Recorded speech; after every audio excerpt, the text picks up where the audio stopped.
Okay, so we are on day 2 of Mishlei 24, 3 through 4. And maybe Mishlei 3, 19 through 20. We'll see. Chochmah yibane bayis u'b'Tevunah yiskonan u'b'Daas chadarim yamalu kol hon yakar v'na'im. With wisdom a house will be built, and with understanding it will be established or founded. And with knowledge, rooms will be filled with all precious, pleasing wealth. So our questions are, main question, what are Chochmah, Tevunah, and Daas? I'll add in this context because there's different contexts in this context. 2, what is the bias in this context? What does it mean that it's built through Chochmah? So is the bias the physical structure of the house? Is it the family? Is it something else? 3, what does it mean to establish the bias, and how does one do this through Tevunah? 4, what does hon yakar v'na'im mean? What, like all these fancy 3 words here. And then as opposed to just wealth, could you say wealth or just one of the terms? Or I guess hone would be the one. What does it mean to fill your rooms with them? What does kol add? All these things. And then why specify rooms?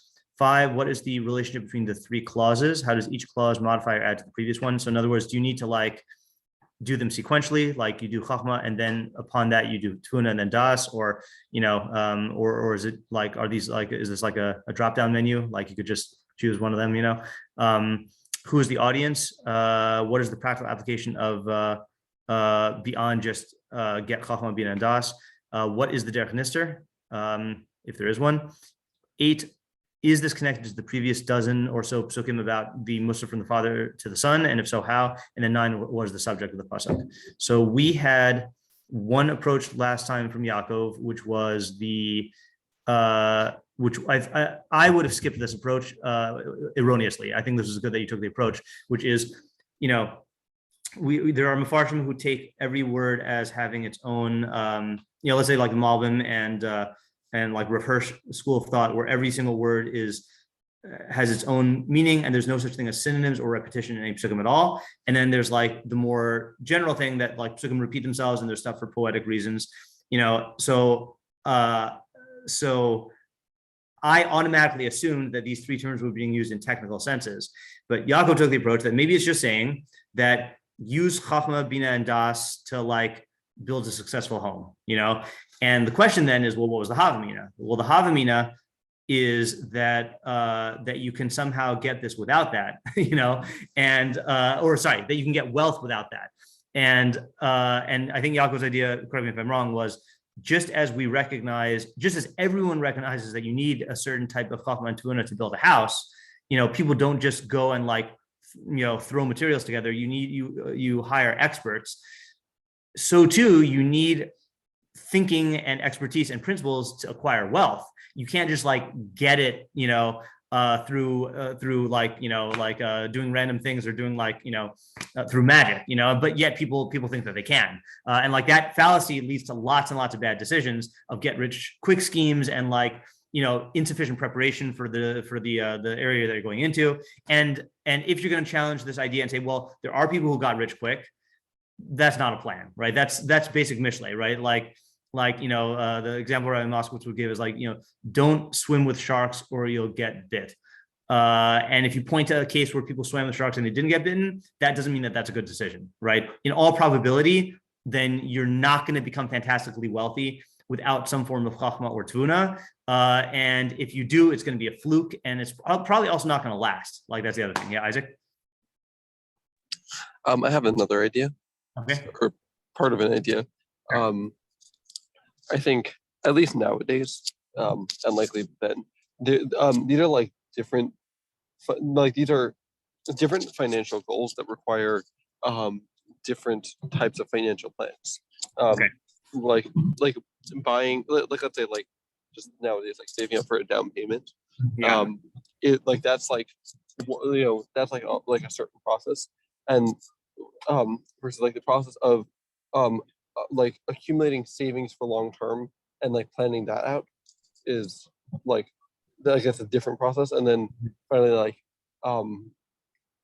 accumulating wealth such that you that like you can like feel comfortable buying whatever you want. Like there's like a different right, like the making investments that are going to like double, triple your wealth or whatever. Yeah.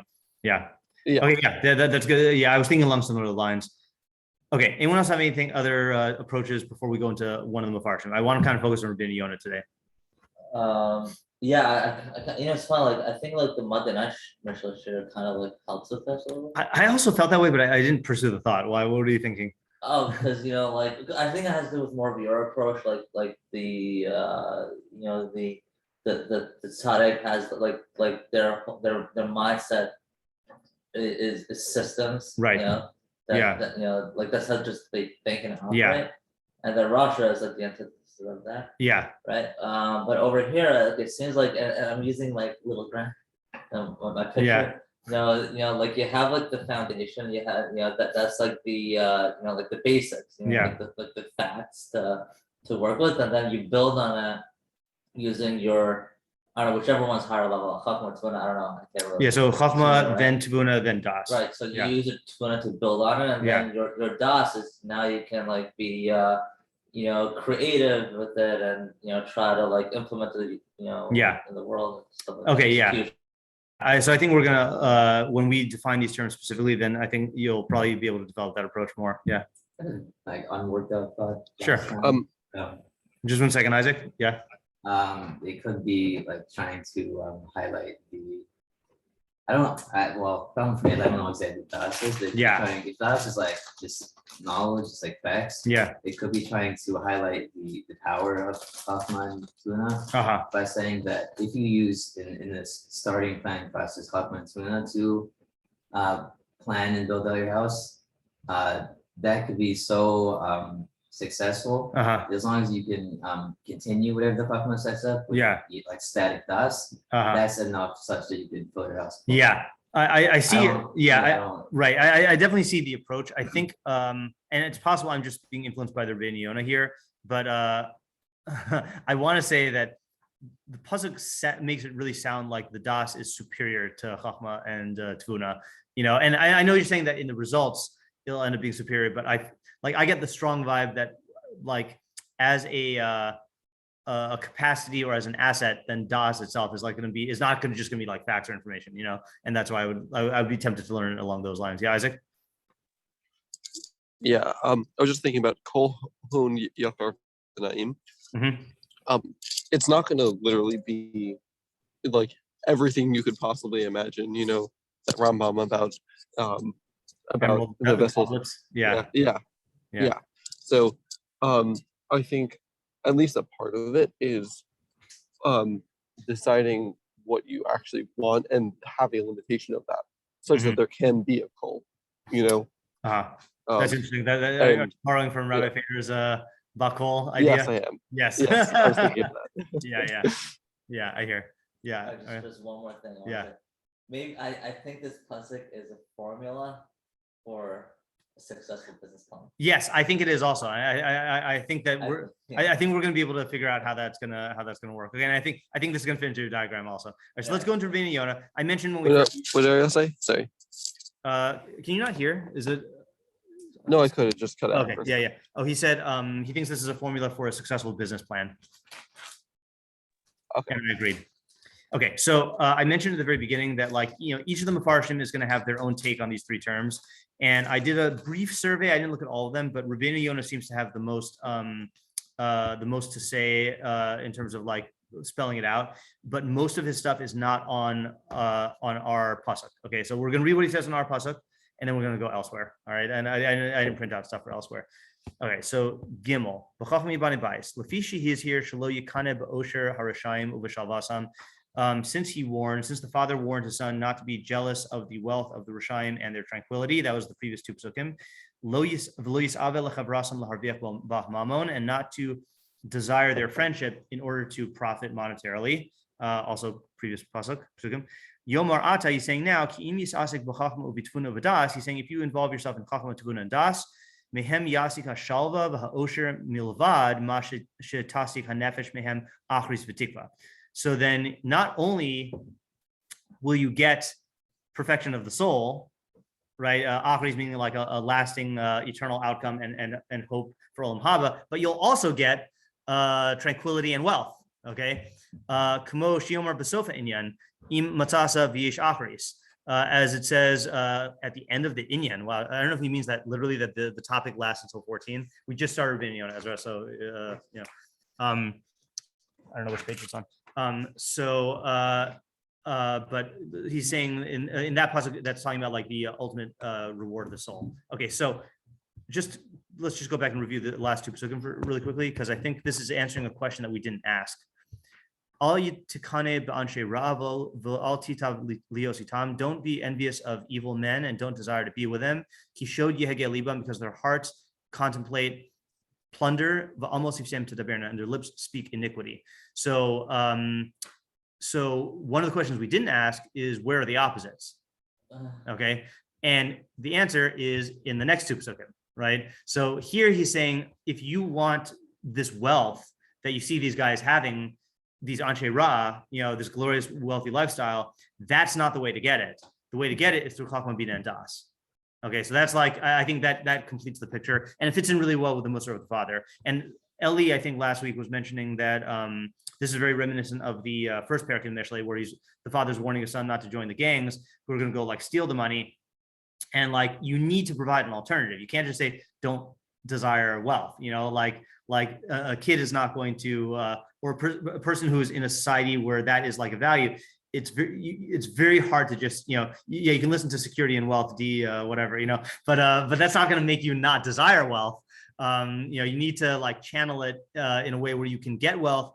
And again, this is the derech of Mishlei. Like what's the real benefit of Chochmah, Bina, and Daas is your soul.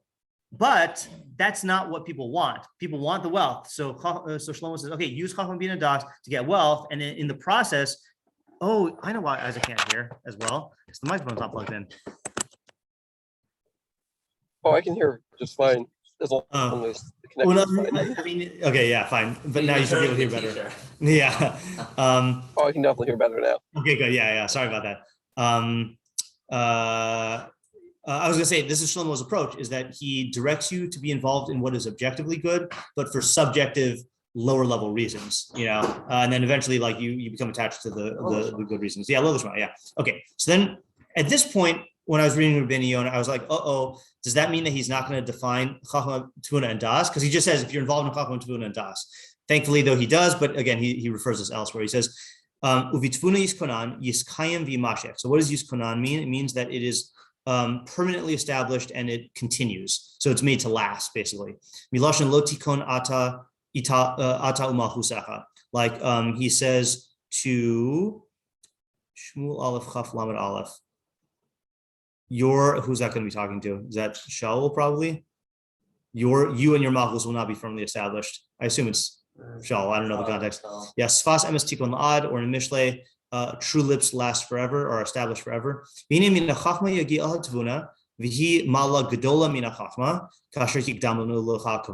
So from Chochmah you will arrive at Tevunah, which is a higher level than Chochmah, as we've already prefaced. Okay, which is what we're going to do in a second. Therefore, it ascribes the building to Chochmah and the lasting to Tevunah. And then in footnote 4, it says Re'eh La'el 2:2 and 3:19, which we're going to see. But then it says Kisvei Yad. I don't know what the Samach stands for. I don't know. Sperm?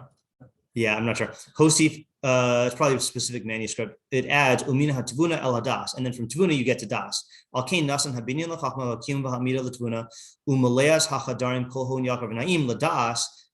So it adds in the part about Daas to make it clear that you go from Chochmah to Bina to Tevunah. Okay, so before we read the rest of the footnote, let's go and read the Rabbeinu Yonah that the footnote reference. Okay, so I don't have a printout here. All right, so I actually mentioned before the break that we would do these pesukim, but I've kind of forgot about it. But we're just going to do this pasuk right now. Okay, this is in the formula for how to get how to learn Chochmah. Okay, he says Visadar as a masa bahem yasi adam liknos Chochmah visaper etzem hatoelos shogim min chachamim. Yeah, so this is how you get Chochmah. So we're going to do step 1 and step 2. Okay, step 1, lahakshiv lachachma oznecha. Listen attentively with your ear to Chochmah. Step 2, tate libucha l'tevunah, incline your heart to understanding. Okay, so Rabbeinu Yonah explains,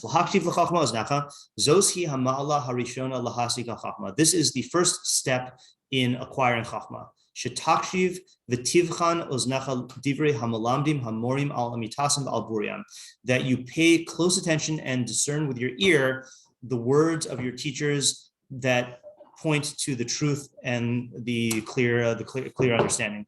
Uschavim shmuascha, and you are exacting with your listening below tosefes umigras, without adding or detracting.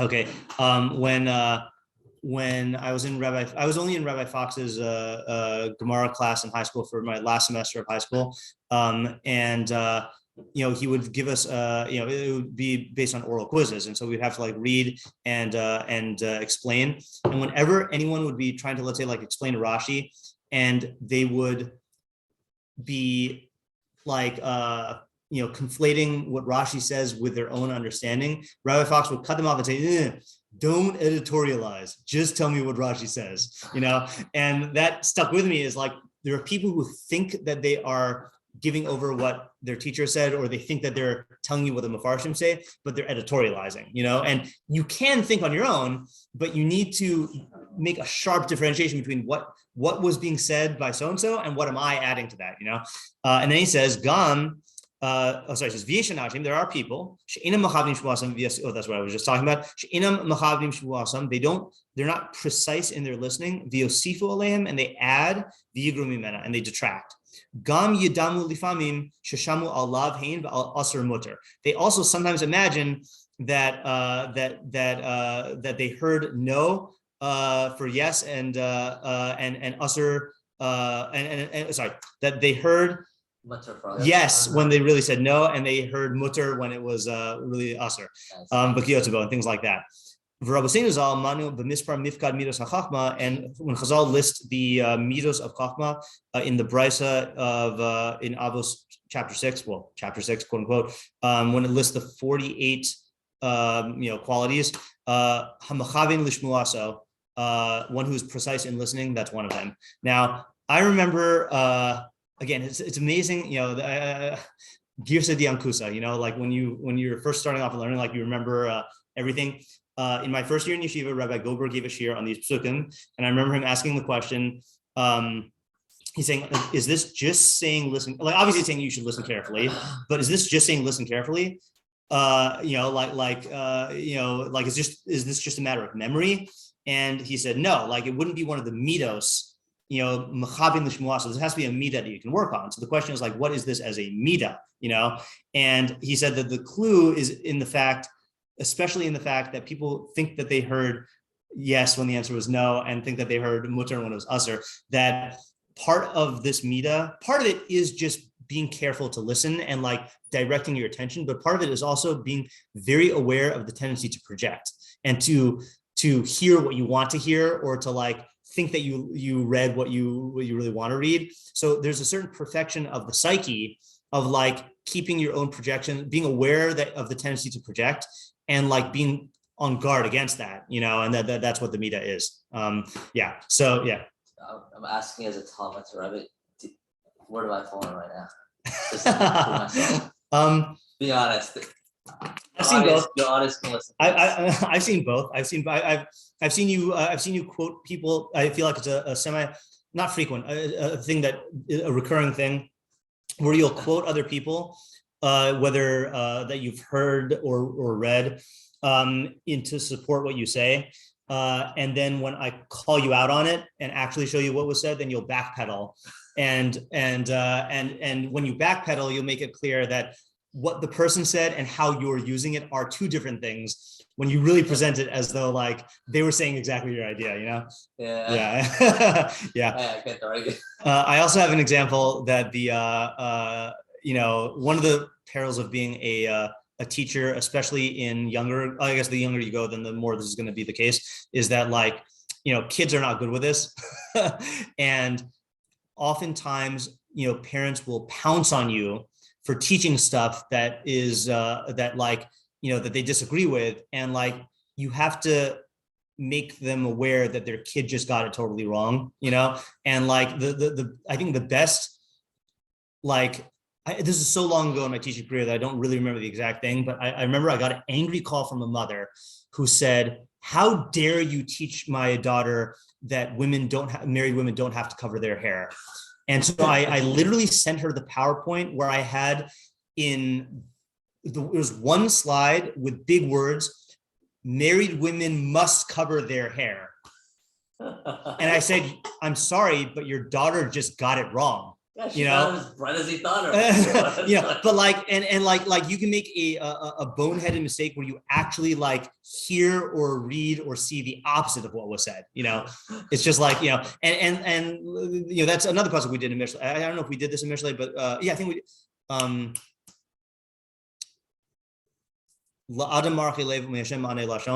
right, that from man to man belongs the arrangements of thoughts in his mind, but from Hashem comes the tongue's reply. And my understanding of that is like, all you can control is your thoughts. But once you communication is a two-way street. And when you communicate, it's in Hashem's hands, meaning it's out of your control, and that there are many, many factors that could distort the communication. And one of those factors is people like this, like who don't hear. Again, like another example, like Rambam says that like people accuse the Rambam of denying Tchias Mesim, and he lists Tchias Mesim as the 13th of the Ikarim. It's people will distort things according to their will. Okay, second step. So first step is you have to listen carefully. Okay, both like sensorially. I don't know if that's the proper use of that word, and then like psychologically, like Is this a good analogy? Like you want to be a sponge but not a rag? Yeah, I guess. I mean, sponge part is good, but the rag. The rag is like it's got a lot of dirt in it. No, not dirt. Yeah. Okay, fine. Not okay. Paper towel or something. It's like the water. There's a I see. I see. That's interesting. Kind of like just like. Okay, yeah, that's funny. I mean, Chazal have sponge as one of their other four types, right? There's a sponge, a sieve, a funnel, and a colander. Yeah, right. Those are the four types of talmidim. Yeah, they don't have paper towels. They don't have paper towels. Yeah. Okay. So second step, and this is where he's going to define the difference. Tati libicha l'tevunah, incline your heart to understanding. Ki amal hashenis. This is the second step. Shiate libu mikol tavas ha'olam b'chefetz. So this is an interesting one. You should turn your heart away from all worldly desires, lusts and desires. Lihis bonin b'chachma, to apply bina to chachma. He'll define in a second. After a person hears precisely what is being taught to him, yisbonin b'asher shama, he should engage in bina, contemplate, understand what he heard, v'yilmad, and learn ad amdo al tam hadvarim v'yisbonin behem bina, until he arrives at an understanding of the reasons for the statements and understands bina in them. V'chin amruzal, this is what Chazal say, yilmad adam tchila v'achar kach yihi sover b'ma shalamad v'yamik v'yisbonin. This is in Avodah Zarah Yotes Amud Aleph. First, a person should learn, that means get the facts. V'achar kach, and afterwards, he should engage in svara on what he learned and go into depth and get bina. Okay, and I haven't looked at that Gemara in a while, but like it would seem like if this is talking on the micro level, then this is kind of obvious. Like you don't do svara before you got all the facts, but for some people it's not obvious. You see people who try to engage in svara before they've got all the facts, and especially in areas. I mean, you see this in areas where, like in the subject of in halachic subjects, where like you can know what all the facts are, but this is also true in like, forming theories in science or about people, conclusions about people. People will engage in svara before they get all the facts. And like, that's irresponsible thinking. That's on the micro level, but on the macro level also, there is a certain amount of, when you hear any of the Rebbeim and Yeshiva push Bekius, the main reason why we push Bekius is for skills, but there's also a certain amount of critical facts of just the halachic system and like taryag that you need to get. and like there's a prioritization of that before you like devote your whole time to Svara. And that's why like in the Rambam's, in Hilchos Talmud Torah, Aleph Yud Aleph or Aleph Yud Beis, I forgot which one it is, then, you have the split your time in thirds, Shlish Torsh B'Chsav, Shlish Torsh B'al Peh, which is the facts, and then Shlish is Svara. And then after you've mastered Torsh B'Chsav and Torsh B'al Peh, where you only need to go back and review them, then you devote all your time to Svara. But there has to be a kvius in getting facts. Okay, but then he says, now here's where he defines it. Hine, Chochmah Adam, the wisdom of a person, Kabbalas divrei hachachma mipi hamalamni v'hamorim, is receiving words of wisdom from the teachers. I don't know what the difference between malamni and hamorim is. Okay, V'inyan Tevunah. Okay, and understanding is she's bonin achakach. I know you're not supposed to use the definition, the word in the definition. She's bonin achakach, that you contemplate, understand afterwards. Ladas tuv tam hadvarim, the good reasons of the thing, the reasoning behind the thing.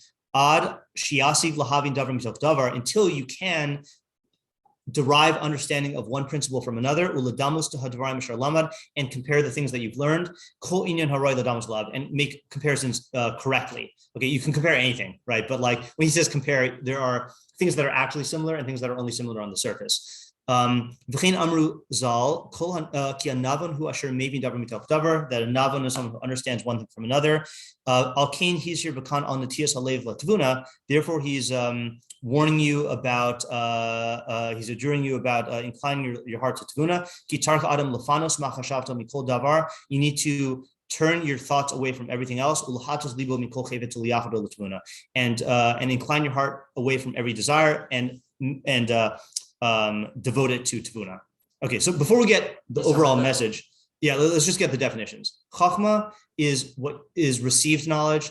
Tevunah is understanding the what he's calling the ta'am. Okay, and I don't think that's the philosophical ta'am. That is the what we call svara, right? That's the definition of the thing, the underlying causes of the thing, the nature of the thing, and that is what allows you to engage in mevin davar mitok davar. Because if you just have a surface level understanding, then who's to say that this particular, that you can extrapolate it from this particular to that particular. But if you understand where the reason that results in this particular, then you can like derive further principles. Right. Okay. And I want to say also, this is in line with Rashi, with the Rashi definition that we did, and the money changer example from Chazal. I think it's in line, and the footnote also directs us to that same Rashi. So like everything we said about Rashi, about the Chacham is also going to be a dependent learner. It's primarily what I'm getting from my teachers. And then the Navon is where you start to get a certain creativity and independence. Okay. Yeah. What were you going to say? Oh, okay. Nothing. Yeah. Okay. The interesting thing though, is this step, there's a whole other dimension to this step, right? He doesn't just say, get Tevunah. What's the other message that he repeats throughout? Stay away from Taiva. Yeah. Is turning your heart away from Taiva. Right. So the question is like, what does that have to do with the Tevunah? Yeah. Get distorted. Okay, good. You can distort it, right? Like you're now starting to project what you want into the thing, and you're distorting the truth or the reality of that specific activity that you're supposed to think about and come up with a natural, something. Yeah, right. So in other words, whenever so there's two forms of mevin davar mitok davar, right? There's deduction and induction. Right. So deduction is when you go from principles to new particulars, and induction is when you go from particulars to new principles. Okay. Deduction is going to be much harder for your taiva to to distort. I mean, it can happen, but like deduction is like the advantage of deductive thinking is that it is absolutely certain, whereas inductive thinking you can take particulars and you can induce principles in many, many different directions. And that's really where your Taivas are going to get you. Taivas are going to get you, that they're going to like warp how you end up, which direction you end up inducing in, I'm going to pause the recording only because I'm not certain of the fact that I'm about to say. And yeah. Okay. So I think that is the idea, that you have to start working on your Taivas, because Taivas can influence the direction of your thinking without you realizing. You think you're engaging in logic, but you're really not. Yeah, I've definitely had the experience of hearing something that like straight up halacha from a reputable source. Yeah. And having the like internal reaction of like that can't actually be true because it goes against the way that I'm operating or like what I want. Like right. where I'm like we're not just like, oh, I don't want this to be true. Like, no, that can't be true. Right. Yeah. It is amazing how bad methodology that is. Yeah, Yaakov. I've also interfered with the process, even if it's not the results that get worked. It sounds like you're saying you need to like a very like deep involved concentration. Right. Meaning like Tevunah boot camp, right? Like meaning like when you say the process, you meaning like process. Say it again. The thinking process. Yeah, right. Meaning, well, in what? So, just can you give me an example of like what way it would distort, would interfere without warping it? Like you're not going to be able to carry it out fully effectively. Okay, yeah, right. Strategy, you're not gonna. Right, yeah, I think so. Also, right, yeah. I mean, I have like a minor example of this like I'm dealing with right now. Yeah. Like like I have a listen. It's a divorce case right now, and they both kind of want to screw each other, and the process of the sale of the house demands its own specific thing, but they're willing to lose all the money, right, because of their own desires to kill each other, right, and they're distorting the whole nature of the process of the sale of the house. Yep, that's a good example. Okay, so now just be aware that there's level 3 and level 4 also. Okay, but we're not going to do that today. Rabbeinu Yonah also gives a definition in those other pesukim we read. So Hashem b'chachma yasad arts, konin shemayim b'tevunah, b'da'ato tohomos nivku shchachim yirafu tal. So Hashem founded the earth with wisdom, established the heavens with understanding, and with his Daas, the depths were cleaved and the heavens dripped with dew. So this is difficult. Okay, Daas is difficult, and we're not even going to read the whole thing. Here's what Rabbeinu Yonah says. He says, b'chachma uvidvuna v'das. So he quotes our pasuk. Then he says, "V'nach alav ruach Hashem." This is talking about Mashiach, I believe. The spirit of Hashem will rest upon him. Okay, and then it defines what ruach Hashem means. It's ruach chachma ubina v'gomer. I think it's ruach chachma ubina ruach etza ukbura ruach das v'yos Hashem. Okay, so what's the point? B'chol makom kach sidran. This is the order in all places. Okay, chachma, then bina, then das. Okay, I actually don't know if that's true. I think I read something. Okay, I think I read something. No, that one's in the right order, right? No. Yeah, no, I'm saying this is definitely usually true, but I don't think this is absolutely true when he says b'chol makom. Oh, okay. Yeah. What was the case? I want to say it's by in Tanakh. Yeah. But what's that tefillah based on? It's usually. Yeah. This is definitely mostly the case. No, so usually it comes from pesukim, right? Usually it comes from pesukim, yeah.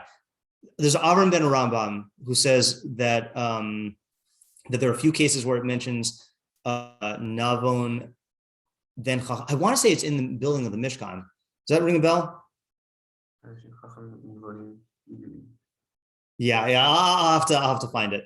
But this is definitely true in the majority of cases. Okay, anyway, we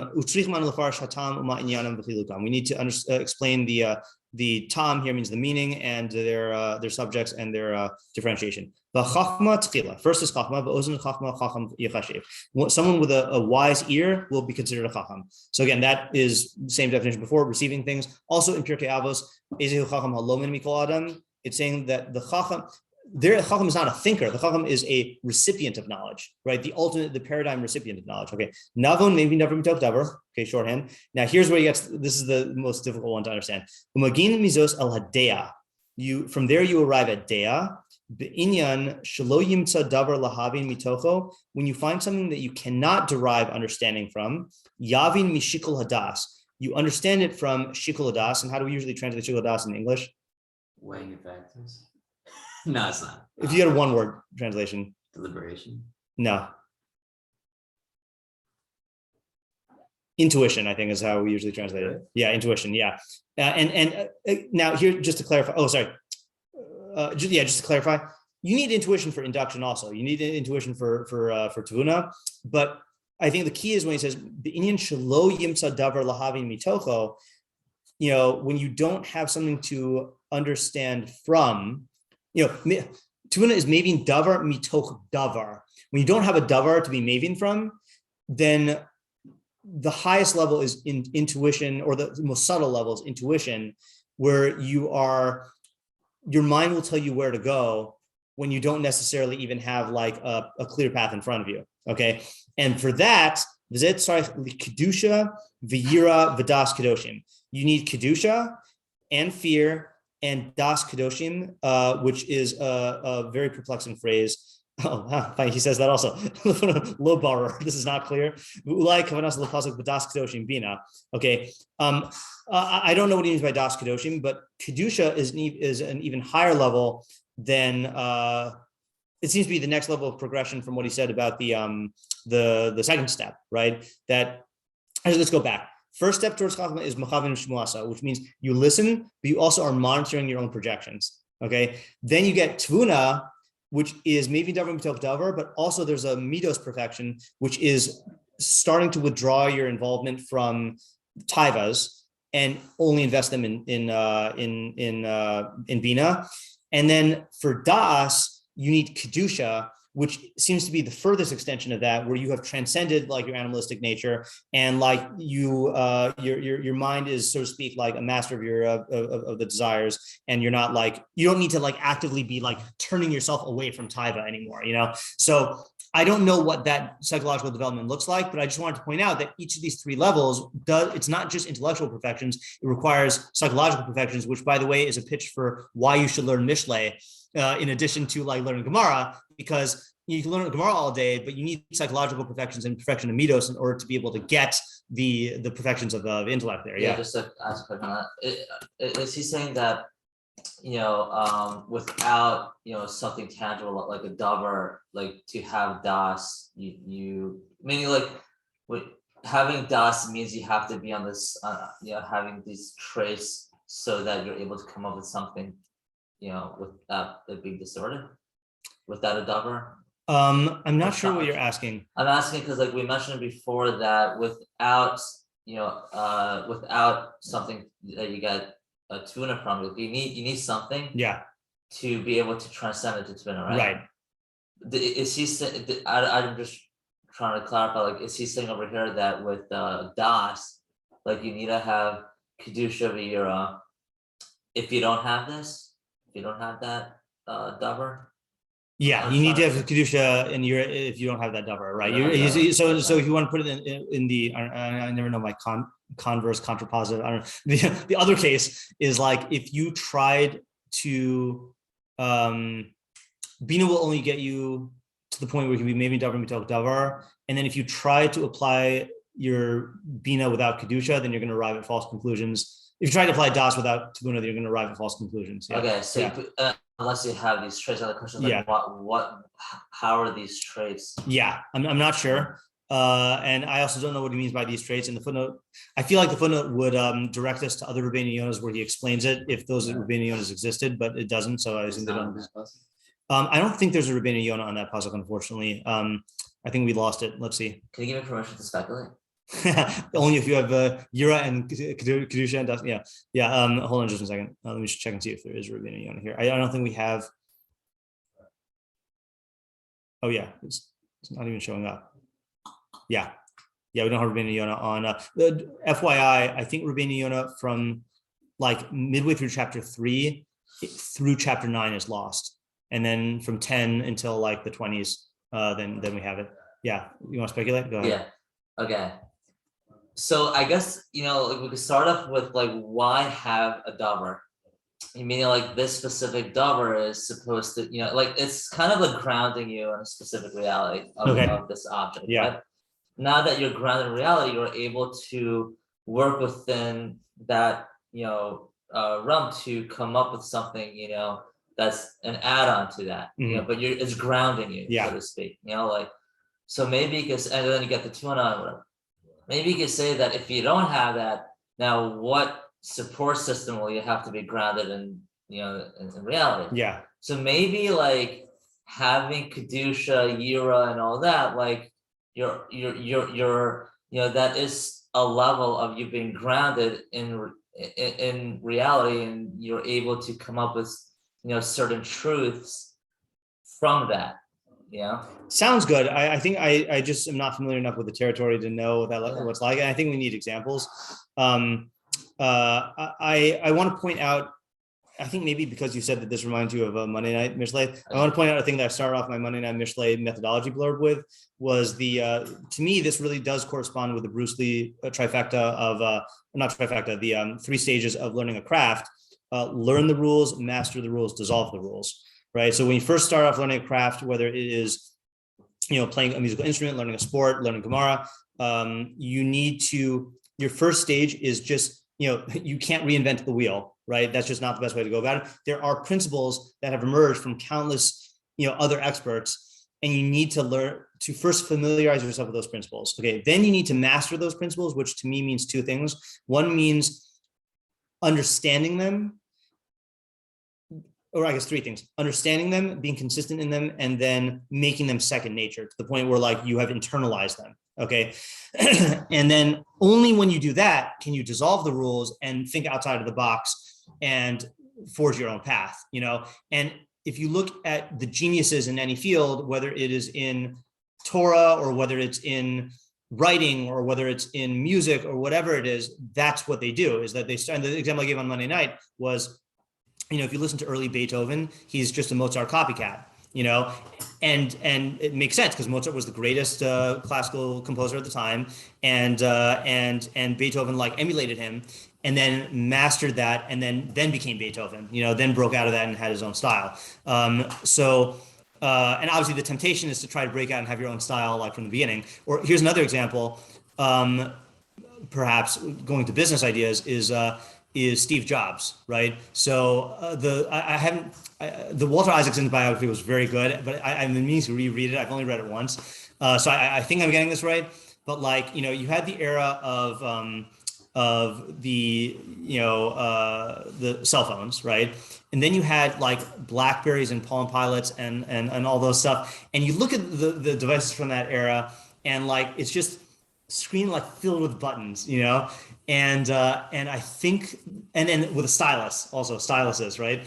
So I think the concept that Steve Jobs had was, what if we designed a device? He said, first of all, I think the way the legend goes, he said, why do you need a stylus? God gave us 10 styluses, and why would we limit ourselves to fixed buttons on a screen when you can make it so that you can configure any number of buttons in any way you want at any time instantaneously? And then that's the idea for having the touch screen, and then, so like it's in the fantasy world, like you can just say, well, I can just come up with an idea like that and implement it. But like in reality, you need to understand all of the pre-existing technology, and then you need to like be you need to master that and be very, very good at, all the people who invented the Palm Pilots and Blackberries were doing Tevunah.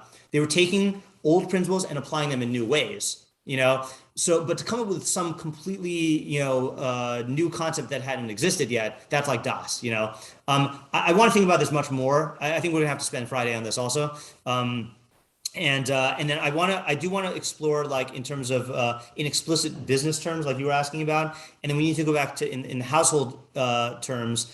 And then like figure out what these pesukim mean. And then I just want to tantalize you with something, which is in Metzudas David barely says anything, but what he does say, I think, points us to a derech nister. He says, Chochmah, he says, Ba'avur ezek Chochmah, and I don't know what he means by Ba'avur, but Yibani, oh, never mind. I misread. I was not Mecham Mishwasa. I read this as Beis HaAdam, as like not a person's house, but like house is a metaphor, like the like the human house, but I don't think that's what he means. I think it just got excited. Yeah. All right. So let's plan to work on this on Friday. Okay. And we'll see. But think about these terms, Chochmah and Daas. I think the key to understanding them is going to be to get lots of examples, and then that'll clarify for us. Were we making a visit? He uses the same Lashon as Rambam. Oh, okay. All right. Very good. Very good. All right. Have a good day. Thank you. Yep.